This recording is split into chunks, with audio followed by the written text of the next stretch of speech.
복받는 가정 시리즈 두 번째 시간입니다. 주일 성수에서 아이에게 절대로 틈을 보이지 마라. 이게 제목이에요. 주일 성수에서 절대로 아이에게 틈을 보이지 마라. 특히 통혼 가정 주목해야 됩니다.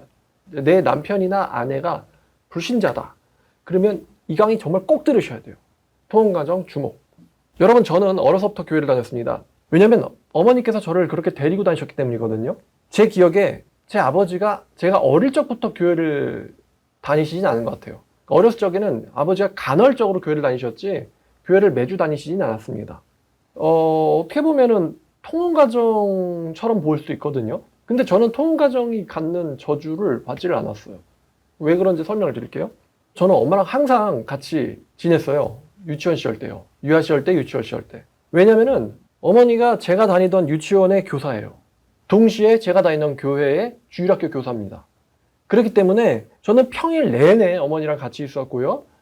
주말에도 어머니랑 같이 있었어요. 유치원 시절에 말입니다. 그러니까 일요일 되면 교회를 갔는데 저는 교회를 가는 게 너무 당연하게 생각했습니다. 왜냐면 교회를 안 간 적이 없기 때문이에요. 제가 고등학생이 되어서 교회를 떠나기 전까지 18년 동안 제가 어머니께 물어봤어요. 교회를 빠진 적은 단 2번이었다고 합니다. 18년 동안 단 2번.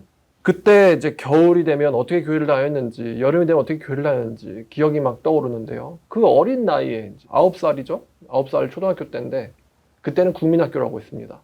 근데 그때 그 9살짜리 애가 그때 버스비가 500원 했나요? 500원을 내고는 교회에서 올 때, 갈 때는 어머니랑 같이 갔으니까 일요일날 오후에 친구 만나서 놀겠다고 그 버스 타고는 그 500원짜리 광역버스, 오늘날로는 광역버스인데 옛날엔 광역버스도 아니었어요. 지금은 아마 9천 몇 번일 것 같은데요. 아니면 4천 몇 번일 것 같은데 그 당시엔 45-2번이었습니다. 그거를 타고는 9살짜리가 한남동에서 분당까지 그렇게 교회에서 이제 올 때 그런 기억이 납니다.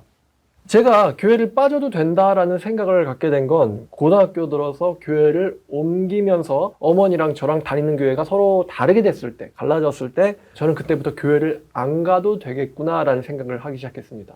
교회를 안 가도 된다라는 생각이 들어오고 나서부터 제 인생이 어떻게 됐는지는 이제 제가 간증해서 여러분들에게 드렸던 것처럼요. 3년 지나고 나니까 자살 문턱까지 가게 됐죠. 교회를 떠나니까. 여러분, 아이는 말입니다. 부모의 신앙을 그대로 보고 배웁니다. 부모님이 아빠, 엄마가 둘 다 열심히 교회를 다니는 경우 이 주일에 갓난 아기는 당연히 부모를 따라서 교회를 다니게 됩니다. 그리고 그 아이가 교회에서 걸음마를 떼고 또 말을 한 단어, 두 단어 배우기 시작할 때에도 여전히 아이는 주일에 교회를 다니고 있습니다. 왜냐하면 양부모 둘 다가 교회를 나오기 때문이죠. 그 아이는요, 갓난아기 혹은 걸음마 뗀 아이는요, 교회를 안 가도 된다라는 선택지가 있다는 것 자체를 아이는 모르고 자랍니다. 주일날엔 아빠, 엄마랑 당연히 교회 가는 게 그 아이의 인생이에요. 교회를 안 가도 되는 인생이라는 거는 그 아이는 아예 모릅니다. 인지 안에 없습니다. 저만 해도 말입니다. 저만 해도 교회를 안 가고 싶다라는 생각 자체가 없었어요. 제가 친구들이랑 일요일날 오후에 같이 놀았는데 가끔 친구들이 일요일날 오전에 만나죠. 근데 저는 일요일날 오전엔 못 놀아요. 왜냐면 저는 교회에 있어야 되니까요. 근데 그런 거에 대해서도 저는 당연히 불만이 없었습니다. 일요일에는 아빠랑 엄마랑 같이 손잡고 교회 가는 게 저한테는 당연했기 때문이거든요. 차가 없었을 때는 버스 타고 손잡고 같이 다녔고요.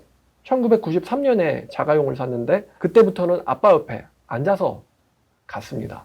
여러분, 이렇게 부모, 양부모가 둘 다 교회를 다니는 경우 아이는 교회에서 자라고 또 교회를 다니는 걸 당연하게 생각합니다만, 근데 이제 현실적으로 부모 중에 한쪽만 교회를 다니는 경우가 있죠. 한쪽만 교회를 다니는 경우, 예수를 믿고 교회를 다니는 경우 잘 들어주셔야 되는데요. 불신자 배우자에게 절대로 휘둘리면 안 됩니다. 배우자가 놀러 가자고 해서 주일 성수를 빼먹고 놀러 간다거나 아니면 아이가 아프다고 교회를 빼먹으면요, 아이는요, 교회를 가지 않아도 된다라는 선택지가 있다는 것을 인지합니다. 여러분, 저는 18년 동안 교회를 딱 2번 빠졌다고 말씀드렸습니다. 그 얘기는 감기가 걸리든 뭐가 걸리든 교회 무조건 있었다는 거예요. 심지어 저는 말입니다. 만약에 주일날이 추석이나 설날이잖아요? 그러면은 그날 피해서 시골을 갔어요. 그 정도였습니다. 옛날에도요. 저희 어머니가 혼자서 이렇게 믿으시는데도 아버지는 그냥 가끔씩 따라오시거든요. 근데 어머니 신앙이 워낙 투철하고 강해가지고요. 지금을 생각해보면은 그 통혼가정의 저주랑은 저는 상관없었던 것 같아요. 여러분이 절대로 교회를 빠지거나 아이가 아프다고 교회를 쉬면요, 아이는요 교회를 안 가도 되는구나 라는 것을 인지를 해버립니다. 인지를 해버려요. 그런 생각이 들어와 버린다는 것이죠. 그래서 여러분이 나머지 불신자 배우자 한 명이랑 한 번이나 놀러가서 주일 성수를 빼먹잖아요. 전 그런 적이 없었습니다. 저는 한 번이라도 일요일날에 놀러 가느라고 주일 성수를 빼먹는다, 이런 일이 한 번도 없었어요. 놀러 갔어도요, 예를 들어 토요일날 아침에 놀러 갔어도요, 아니면 금요일날 저녁에 놀러 갔어도요, 무조건 토요일 밤에는, 저녁까지는 집에 와야 됩니다. 왜냐하면 일요일날에 교회를 가야 되기 때문에. 저는 내가 토요일과 일요일 사이에 밤을 바깥에서 지내본 적이 없어요. 무조건 토요일 저녁이면은 가족끼리 캠핑을 가도 옵니다. 아버지가 그렇게 텐트 치고 놀러 다니시는 걸 좋아하셨는데도 무조건 일요일 날엔 교회를 갔어야 됐고요. 아버지도 거기에 대해서 한 번도 화를 내시거나 불만을 표하신 적이 없어요. 근데 만약에 여러분들이 남편이 놀러 가자고 해서 주일날 오늘은 빠질게요 라든가, 아이가 아프네요 오늘은 빠질게요 라 그러면요, 아이는요 교회를 안 가도 되는 일요일이 있다는 걸 인식을 해버려요.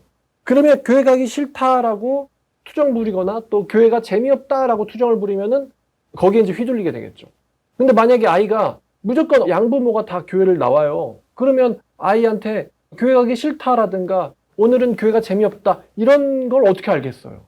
주일날 무조건 교회에 있는 게 그 아이가 태어났을부터 있었던 환경인데 말입니다. 만약에 아이가 교회를 빠질 수 있다라는 옵션이 있다는 것을 인식을 해버리면은 그 아이에게는요, 하나님이라는 분은 절대자가 아니라요, 옵션이 돼버립니다. 무조건 내가 경배하고 숭배하고 두려워야 될 절대 신이 아니라 하나님을 믿어도 되고 안 믿어도 되는구나. 교회를 가도 되고 안 가도 되는구나. 근데 세상이 더 재밌네? 그러면서 아까 말씀드린 것처럼 세상의 저주에 빠질 수 있는 가능성이 매우 커집니다. 그래서 여러분들, 만약에 여러분들이 두 분 다, 부모님들이 두 분 다 교회를 다니는 경우 절대로 교회를 빠지지 마세요. 아니면 한 분만 교회를 다니시는 경우 남편이랑 뭐 협상을 하시든가 단호하게 이야기를 해서 나는 주일날은 절대 빠지지 않고 교회를 가겠다, 아이를 데려가겠다, 여기에 대해서 약속을 받으시든가 뭐 그러셔야 될 것 같습니다. 한 번이라도 교회를 빠지면 아이는 교회 가기 싫다라는 생각을 해버려요. 왜 우리나라 속담에 애들 앞에서 냉수도 못 마신다고 하지 않습니까? 한 번 내가 냉수 마시는 걸 보면서 아이들은 어른들도 하는데 왜 나는 안 돼? 이렇게 생각하거든요. 자, 이렇게 하나님을 옵션으로 생각하게 된 아이가 성장해서 자기의 뜻대로 살게 되면 과연 그 아이가 하나님을 경외할까요? 저는 18살 때까지 교회를 빠진 적이 없지만 18살이 되면서 어머니의 감시가 소홀해진 틈을 타서 교회를 가끔 빠졌거든요. 한 교회 출석률이 한 50%? 한 달에 2번 정도밖에 안 갔을 거예요. 그렇게 18년을 훈련받던 애도 기회만 생기면 세상으로 나가려고 합니다. 근데 어머니가 스스로가 교회를, 아버지가 스스로가 교회를 안 가는 모습을 아이에게 보여주면은 야, 너 무슨 일 있어도 교회는 가야 돼, 이렇게 어떻게 말을 할 수가 있겠어요? 자, 오늘 강의는 여기까지입니다. 주일 성수에서 절대로 아이에게 틈을 보이지 말라라는 제목으로 말씀드렸고요. 또 다음 시간에도 여러분들에게 이 복받는 가정 시리즈로 또 찾아뵙도록 하겠습니다. 오늘 여기까지 하도록 하겠습니다. 감사합니다.